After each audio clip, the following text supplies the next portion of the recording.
என்னத்த பண்ணிட்டு இருக்கீங்க? இந்த நேரத்துக்கு போய் இஞ்சி பூண்டு உரிச்சிட்டு இருக்கீங்க. குருமா வைக்க போறீங்களா? குருமா வைக்கிறப்பா. அம்மா இட்லிக்கு காலையில் அரைச்சி வச்சுருக்கேன். இன்னைக்கு அம்மாவாசை, மதியம் நைட்டுக்கு எங்கள் மாமாவுக்கும் ஆத்தாவுக்கும் இட்லி கொடுக்கணும். அப்புறம் எதுக்கு இஞ்சி பூண்டு? குருமாலாம் இல்லை, சும்மா சட்னி. அன்றைக்கி ஒரு சட்னி எடுத்தோம்னா இஞ்சி சட்னி. ஆமாம். அது எவ்வளோ அருமையாக இருந்துச்சு. சரி இன்றைக்கி அரைச்சிக்குவோம். இந்த ஆத்தா கேட்டாங்க அன்றைக்கி அதை இஞ்சி பூண்டு சட்னி அரைச்சியம்மா அது மாதிரி அரைச்சிக்கூட அப்படின்னாங்க. சரி அரைச்சி தரேன் அப்படின்னு சொல்லிட்டு ரெடி பண்ணிகிட்ருக்கேன். இப்போ நைட்டுக்கு இட்லி இஞ்சி பூண்டு இஞ்சி சட்னியுமா? சட்னி சூப்பராக இருந்துச்சு. இன்றைக்கி அரைச்சோம். அந்த ஆத்தா அதை கேட்குறாங்க அந்த மாதிரி செஞ்சு கொடுமா அப்படின்னு. சரி சரி இஞ்சி பூண்டு ஊற்றிக்கிட்டுருக்கேன். சரித்த. எல்லாம் ரெடி பண்ணிவிட்டு அப்புறமா அதை இது பண்ணோம். சரி. சட்னி அரைச்சிடலாமா? பூண்டு ஊற்றிட்டேன், இஞ்சி தோடிச்சிட்டேன், ஜாமான்லாம் எடுத்துட்டேன். வா அரைச்சிடுவோம். சரி ஓகே.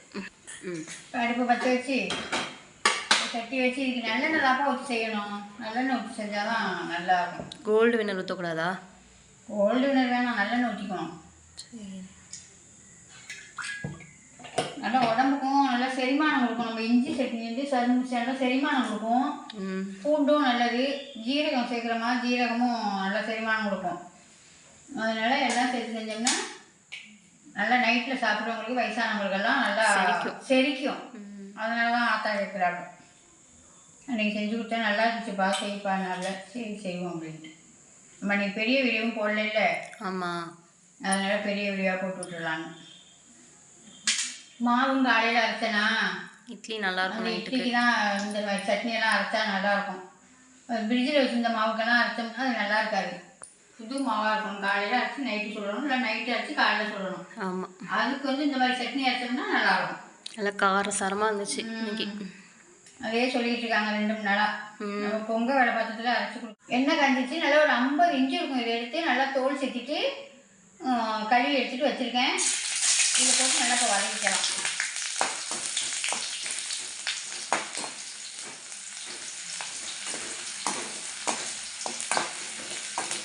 நல்லா கொஞ்சம் பச்சை வாடை போகிற அளவுக்கு ஓரளவுக்கு வதக்கினா போதும். வதக்கிட்டு அப்புறமா பூண்டெல்லாம் போட்டு சேர்த்து போட்டு வதக்கிக்கலாம். நீங்கள் ஒரு நேரம் அரைச்சி பார்த்துட்டு சொல்லுங்கள் எப்படி இருந்துச்சுன்னு. பூண்டு பாருங்க, ஒரு 50 பூண்டுக்கும் ஊற்றிடுங்க. நல்லா பெரிய பல்லாட்டு 2 பூண்டு எடுத்து ஊற்றிடுங்க. இங்கே நான் சேர்க்குற சாமான் எல்லாமே நல்லா செரிமானத்துள்ளது தான். இது வந்து இப்போ ஒரு வாரத்துக்கு கூட வச்சு, ஒரு வாரத்துக்கு 10 நாளைக்கு கூட வச்சு சாப்பிடலாம். அவ்வளோ அருமையாக இருந்துச்சு. சரி பெரிய வீடியோ போட்டால் உங்களுக்கும் யூஸ் ஆகுமே தான் நான் போடுறேன். அன்றைக்கி போடலையே, நல்லா இருந்துச்சு, எல்லோரும் செஞ்சு பார்ப்பாங்களே அப்படின்னு. நல்லெண்ணெய் வாசம் நல்லா வாசமாக இருக்குது. ஆமாம். இப்போ இது வதங்கினது போதும். இப்போ ஒரு 2 ஸ்பூனு வரமல்லி எடுத்து வச்சுருக்கேன். அந்த மல்லியை போட்டு வறுத்துக்கலாம். இந்த மல்லி சேர்த்துறது என்னென்னா நல்லா பித்தம், தலை சுத்தல் இது மாதிரிலாம் இருக்குது பாருங்கள். இது காலையில் நம்ம சாப்பிட்டுட்டு எந்திரிக்கையில் நைட்டு சாப்பிட்டு பார்த்தோம்னா காலையில் எந்திரிக்கையில் நல்லா ஃப்ரீயாக இருக்கும். தலை சுத்தல், இந்த மயக்கம் அதுக்கெல்லாம் ரொம்ப நல்லது. இந்த மாதிரி பச்சையாக நம்ம வரமல்லி சேர்த்து சாப்பிட்டோம்னா, இதுவே நம்ம வரகாப்பில் எல்லாமே இதை நுணுக்கி போட்டு பச்சையாக தான் இடித்து போட்டு நம்ம இஞ்சி இடிக்கிற கட்டி வச்சுருக்கோம்னா அதை இடித்து போட்டு வரகாப்பி எடுத்து கொடுத்தோம்னா அதுவுமே நல்லது.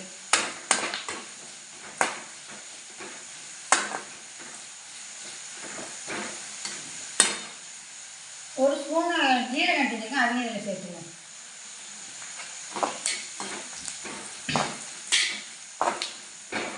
என்ன ஜீரகம் மல்லி இதெல்லாம் வச்சு சட்னியா அப்படின்னு கேட்காதீங்க. நீங்கள் செஞ்சு பார்த்துட்டு அப்புறமா எனக்கு சொல்லுங்கள். ஒரு முறை நாங்கள் செஞ்சு பார்த்துட்டு சாப்பிட்டு பார்த்துட்டு தான் இப்போ நான் 2வது வாட்டி தான் நான் செய்கிறேன்.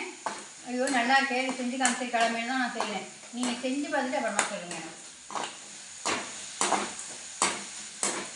இப்போ நம்ம எடுத்து வச்சுருக்க ஒரு 20 மிளகாய் கிட்ட வச்சுருக்கோம். அதை இதில் சேர்த்துக்கலாம். இந்த இஞ்சி அந்த பூண்டு அதுக்கு தகுந்த காரம் கொடுக்கணும் நம்ம, அப்போ தான் அது நல்லாயிருக்கும்.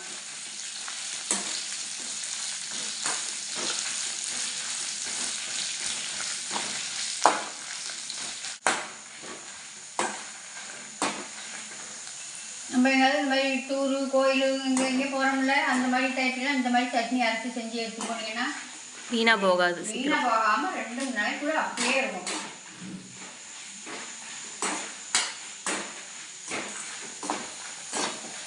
இப்போ இந்த நம்ம இதையும் போட்டுக்கலாம், பிச்சு போட்டுக்கலாம். நல்லா கோதுக்குது இல்லாமல் எடுத்து வச்சுக்கோங்க. மிக்சியில் போட்டு அரைக்கையில் நமக்கு இது கோதெல்லாம் தான் இதாக இருக்கும். அதனால் எல்லாத்தையும் எடுத்துகிட்டு இதையும் போட்டு ஒரு வதக்கு வதக்கி இப்போ அடுப்பு ஆஃப் பண்ணிடலாம். எல்லாமே நல்லாவே வதங்கிட்டு நல்ல ஒரு கோல்டன் கலர் சொல்லிட்டு பாருங்கள். நான் அதுக்கு தான் மிளகாய் முன்னாடியே போட்டால் கறின்னு நான் லாஸ்ட்டில் போட்டேன். இப்போ போதும், நம்ம அடுப்பு ஆஃப் பண்ணிவிட்டு ஆற விட்டு அரைச்சிக்கலாம். நல்லா ஆறிடுச்சுப்பா, அரைச்சிக்கிட்டு வந்துடுவோம். அரைச்சிக்கிட்டு வந்து ஒரு தாளிக்கணும். கடுகு நம்மளுக்கு போட்டு தாளிச்சிட்டோம்னா, அதே நல்லெண்ணெய் ஊற்றி நல்லா தாளிச்சிட்டோம்னா நல்லாயிருக்கும், சூப்பராக இருக்கும். இதே நல்லா வாசமாக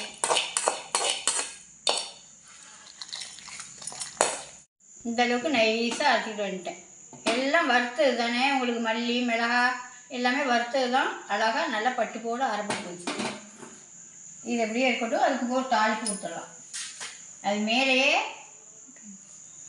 மேலேயே கொஞ்சம் கருவேப்பிலை வச்சுக்குவோம். வச்சுட்டு எண்ணெயை காய வச்சு கடுகு உளுத்தம்பருப்பு பொரித்து அது மேலே கொட்டினோம்னா சரியாயிடும். இது கிடிக்கி. இப்போ நல்லா எண்ணெய் காஞ்சிச்சு. ஒரு அரை ஸ்பூனு கடுகு, ஒரு அரை ஸ்பூனு உளுந்து நல்லா பொரிஞ்சோடனே தூக்கி கொட்டிக்கலாம். இதில் கொஞ்சோண்டு ஒரு சிட்டிக்காய் பெருங்காயப்பொடி போட்டுக்குவோம். போட்டு அதை தூக்கி கொட்டிடலாம். அவ்வளோதான்.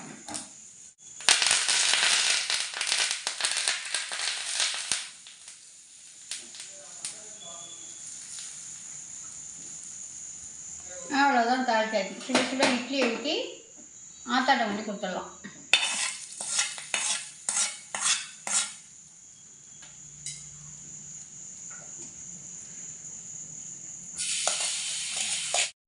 இப்போ இட்லி பானை வச்சு தண்ணி ஊற்றி வச்சுருக்கேன். தண்ணி ஊற்றி வச்சோடனே இட்லி ஊற்றி வைக்காமல் நல்லா தண்ணி தளபுன்னு கொதிக்கையில் இட்லி ஊற்றி வைங்க. அப்போ தான் பூ மாதிரி நல்லா மலர்ந்து போய் வேகும்.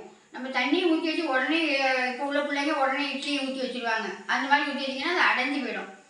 நல்லா தண்ணி கொதிக்கையில் நம்ம மாவை கொண்டு ஊற்றணும். ஊற்றி மூடி வைக்கணும். இப்போ இட்லி ஊற்றிடலாம். மாவு பாருங்க எப்படி இருக்குன்னு. இந்த மாதிரி மாவு வந்தா இருக்கணும். ரெண்டாவது கரண்டியை விட்டு கிண்டுன்னு கிண்டக்கூடாது. நான் அப்படியே தான் எடுத்து போட்டு மாதிரி ஊற்றுவேன். இப்படி எடுத்து ஊற்றுறோமா, இதுலேயும் வச்சுக்கிட்டு இப்படி இப்படி இப்படி இப்படி அமுக்கக்கூடாது. இப்படி எடுத்து இப்படி அழகாக இப்படி ஊற்றணும். அந்த மாவுலேயே டச் பண்ணாமல் அப்படியே ஊற்றிக்க வேண்டியதான். கரண்டி வச்சு அமுக்கணும்னாலும் அடைஞ்சி போயிடும். இட்லி ஊற்றுறதுலேயும் நம்ம ஊற்றுறதுல தான் அது இட்லி வந்தா வருது.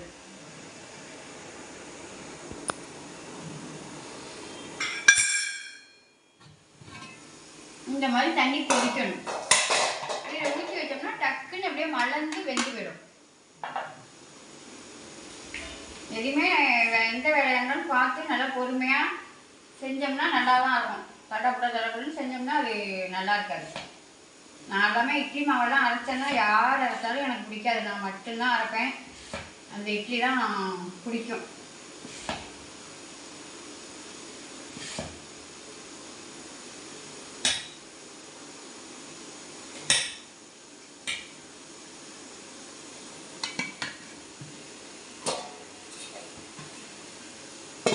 இது வந்து ஒரு ஆவியில் வெந்துடும். இது ரொம்ப நேரம்லாம் போட்டு எரிக்கலாம் வேண்டியதில்லை.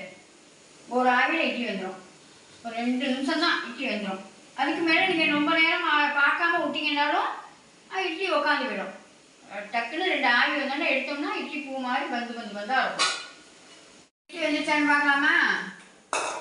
ஒரு 3 நிமிஷம் தான் ஆகுது. நான் இட்லி ஊற்றி வச்சு வெந்துச்சான்னு பார்த்துடலாம். எப்படி இட்லி எப்படி புஷ்ஷுன்னு உப்பி போயிருக்கு பாருங்க. இப்போ தண்ணி ஊற்றி நான் குச்சி கிச்செல்லாம் யூஸ் பண்ண மாட்டேன். அவ்வளோதான். கையில் ஒட்டாமல் இருக்கா. இப்போ வெந்துடுச்சு. இப்போ நம்ம எடுத்துக்க வேண்டியதான். அவ்வளோதான் இட்லி. அவ்வளோதான். ஒட்டி கொண்டு போய் சூட்டோடு கொண்டு போய்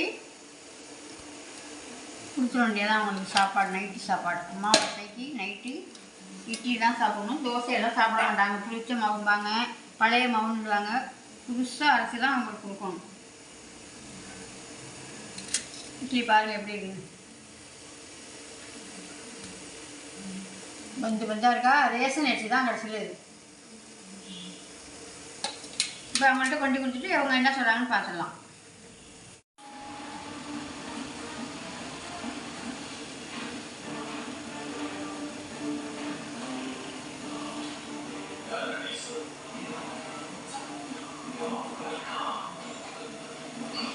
ஒன்றுமே சொல்லணும். நல்லா இருக்கா? சூப்பராக இருக்கு. அன்னைக்கு ஒரு நாள் அரைச்சி கொடுத்தால, அது அன்னைக்கு கேட்டிங்க மாதிரி எனக்கு நேரமே இல்லை. இப்போ தான் அரைச்சேன். நல்லா இருக்கேன்னு சொல்லிட்டு எல்லாருக்கும் அரைச்சி காமிப்போம்னு தான் அரைச்சேன். நீங்கள் கேட்டீங்கன்னு. நல்லா இருக்குல்ல காரஞ்சாரமா? நல்லா இருக்கு. பாய்.